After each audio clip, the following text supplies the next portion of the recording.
Hi guys, Russ here from Wilson Land and Cattle Company. We're on the Thompson farm today. I'm with Rob Thompson.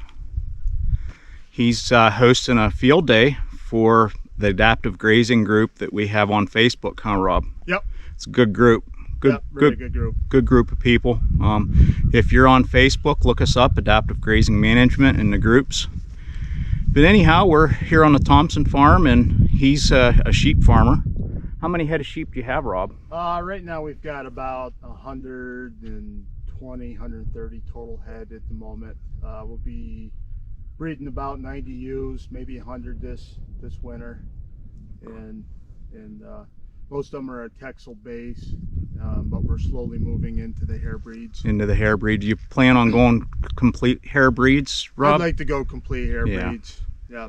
Because the wool's not worth anything these days. Wool's not worth it. I love shearing. It's a great activity, but no pun intended, it's an exercise in futility at the moment. Yeah, it's not really worth the time. Well, one of the unique things about Rob's farm is his dad, Roy Thompson, 30 some years ago, started with cover crops. So could you explain that a little bit, Rob? Yep. The field across the road here, which is known as 8 acre field, we plowed that up one spring and planted it to an oat and triticale mix, or no, a pea and triticale mix. Yeah. Canadian field peas and triticale on one end. And then on the other end, we planted it to a product called Mileage, which was forage soybeans and milo. Oh. And we grazed the market lambs on that. How'd they do in those cover crops? They did really good. Yeah, they did really good. They do really good on those those warm season annuals. Do they? You know, you can almost see them gaining weight probably. Yeah, at the time we were full blown corn feeding lambs, and you know, back then, you know, corn was $1 a bushel or something like that, which we considered expensive because back then we were only getting 70 cents a pound for lambs versus the $2.50, sometimes $3 you're getting now. It makes a huge difference. And you guys did a video of grazing, and it's a really neat video, and I'm going to put a link in the description to that YouTube video because it's very interesting seeing a gentleman, you know, your dad Roy 30 years ago being a pioneer in cover crops. It just floors me that cover crops now 30 years is just, you know, in the last 2 or 3 years, it's really just starting to catch on. Yeah. Sam Crossley, our former county extension agent, filmed that. I remember the day it happened. He had this big old video camera that looked like a cannon or a bazooka on his shoulder, and Dad was running around out there. But I like to say that we were grazing before grazing was cool. Yeah, you're right. But back then it was the, you know, we were still looking at the economics. You know, you know, how can we get the lambs out of the barn at a decent weight, cheaper? Yeah, exactly. And talking about the economics a little bit, and one of the unique things here on another unique thing here on Rob's farm is his fencing. You know, what does it require to keep your sheep in? Because a lot of folks are under the impression that they have to be on woven wire and you know, they have to be penned down tight. Right. You know, what are you using for? Well, if you want to turn around and look, or we can look. You know, right over here is a good example. Along the road frontage, we have a 5-strand high tensile. Do you know offhand what the height of that is? It looks like about 10, 10, and 10, right, Rob? 10, 10, and then maybe 12 and 12. Okay. It was built to an NRCS spec. Yeah, and that holds a sheep excellent, doesn't it? Well, you get lambs. Well. You know, the high tensile's nice, but it all goes back to your fencer and your ground rods and managing vegetation, as you can see. It can be a maintenance nightmare. Yeah. Oh yeah, absolutely. It can be a maintenance nightmare. You know, especially when you get that foliage up in on that bottom wire, it shorts your fencer down and whatnot. Yeah. Like this particular fence here, I think is 1/2 to 3/4 of a mile long. Okay. It goes and then comes. And what voltage do we need to hold those sheep in this high tensile, do you think? I like I'm happy with 6,000 volts. About 6,000 is what it. 6,000. And then you get drops below that, you start having issues, don't you? Then you better keep the feet ahead of them, tall and green, because if not, they're going to be looking on the other side. Right, right. And that's one of the things that I always say: your sheep are going to stay in as long as they have feed. Yeah. And as soon as they're out of feed, they're going to be out of the pasture, right? And you know, if you have woven wire fence, as soon as the feed on the one side is down, they're not happy. Their heads are going to go through, and they're going to be pushing on it. And and it's a risk of strangulation too. Yep. You know, especially if you have a few horned goats or something in your sheep flock. You know, the goats will get hung up in that woven wire. But ideally, woven wire is probably the best for holding sheep. I think the new high tensile knotted woven wires got out right now are just fantastic. Yeah.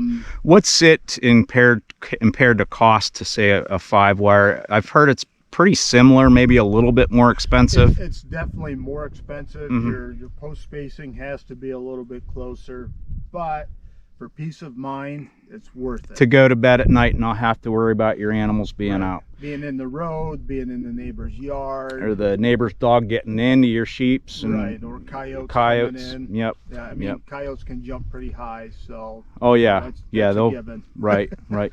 Well, what about your interior fence, Rob? So the interior fence, this is one set of it. It's a geared 3-to-1 reel. No, those the Ken Cove geared reels? Those are Ken Cove geared reels with Ken Cove braided twine on them. First time we've ever used a braided. We used to use the old Premier Maxi Shock twisted metal braid cable basically. It was real soft, but it worked well. But carrying those things around made a man out of you, or a woman. They're brutal. They're brutal. Yeah. And the deer can't see them is a big thing. Deer are constantly tearing it down where the deer can see this stuff. Right. And if you look at this braided wire, it has some red in it, and then the darker color is the stainless steel wires and the tin copper wires. There's 9 wires in this, Rob. Yeah, there's 9 wires. And it carries a voltage pretty good. Yeah. Each of these reels has half a mile of wire on them. Right, right. And you can see that wire a lot better with that red speckle on it. And cattle can see that a lot better. I find if the wire is a solid color, they don't see it nearly as good.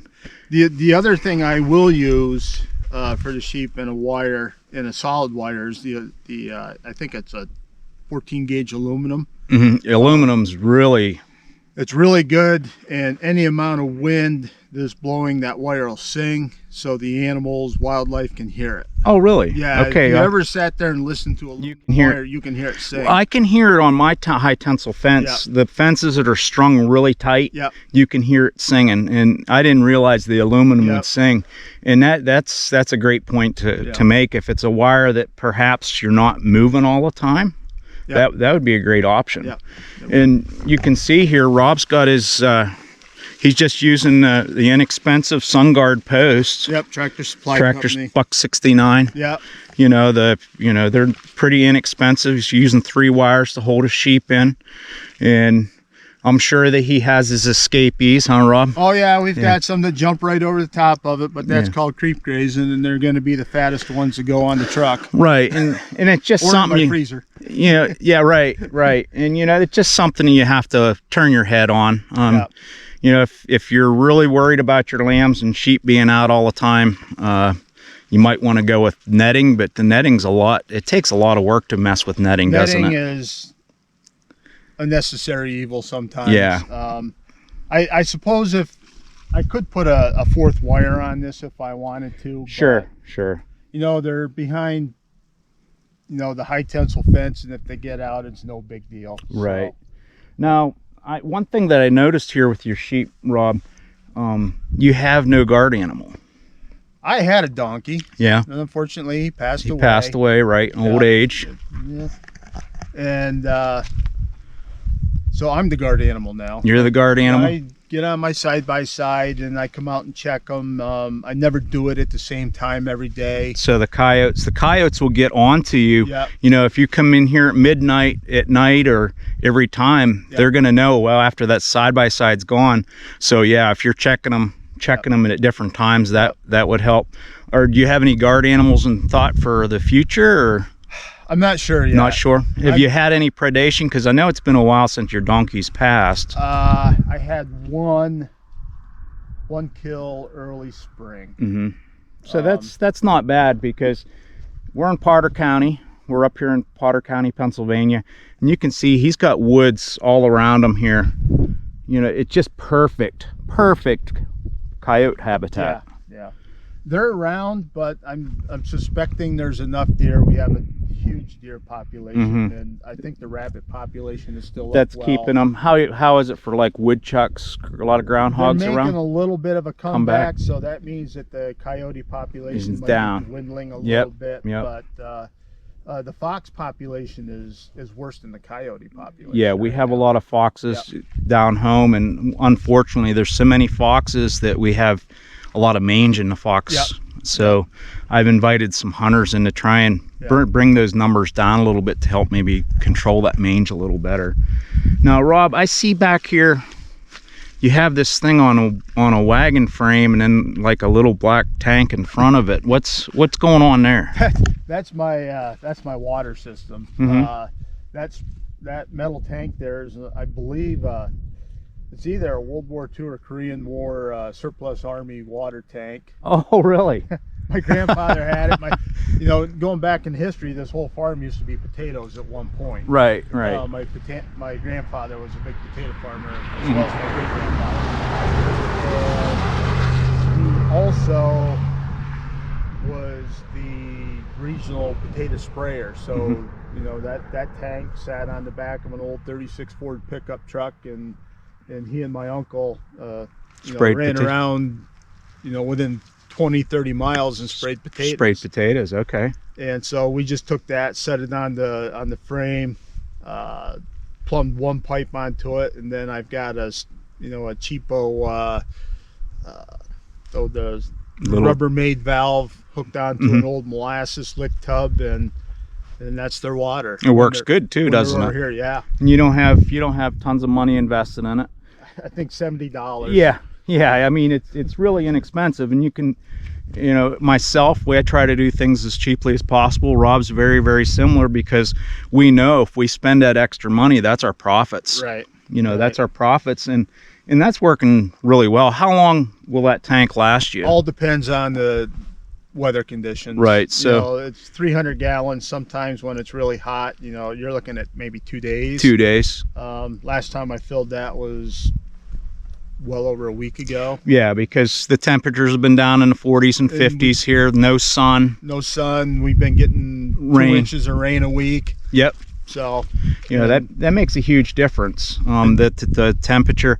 Now, what do you do whenever it starts freezing up, Rob? I shut that thing down. When it starts freezing, I'll take the hose and the valve off, and I'll just fill a stock tank up. Just open the valve up and fill it up and satisfy their needs.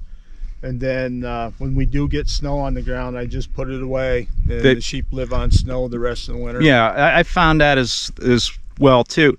Now, the reason you're able to do that on snow is your lambing season. Right.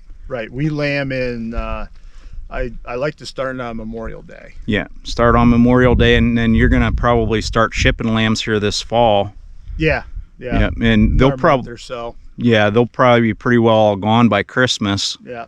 And so he won't have any lactational ewes. Right. Now, if his ewes were lactating in prime milk, it'd be a different story. Yeah. But sheep, like these sheep, you can see they're very happy. No baying, we got sheep laying down, their bellies are full. We have some that's feeding here, but his sheep look phenomenal. I mean, he's got that textile base in there, and man, I'll tell you what, they look great. So Rob's doing it on a little bit of nothing, and making it happen. Trying. And how long do you graze into the year, Rob? We have been able to get up, in the last couple of years, well up into the middle of November, early December. Yeah. And it hopefully gets this year it goes a little bit a longer. little bit longer. And you know, for the most part, up here in Potter County, you get like feet of snow. You Right. get the lake effect snows down here, and Right. it makes it really challenging. You know, the feet of snows well up over that wire. There's no way of holding them. Yeah. Yeah, so Yeah. about the only way you're going to hold them is to roll a bale of hay out and keep Yep. them in that location. Yeah. So, you know, it's inevitable. Rob's probably always going to have to feed hay, but, you know, if it's got 10, 12 inches of snow on the ground, them sheep are very capable of grazing. Yeah. Yeah. Even up to 24 inches, I've seen where they'll dig, and, you know, as long as there's grass under there. Right. If you can make a track and they can see, you know, find something green, then they'll start working it. Yep. Once they figure it out, you're golden. Yep. So, all right, guys. Hopefully you enjoyed the video. Please subscribe, like, comment, share with a friend, and we'll see you on the next one.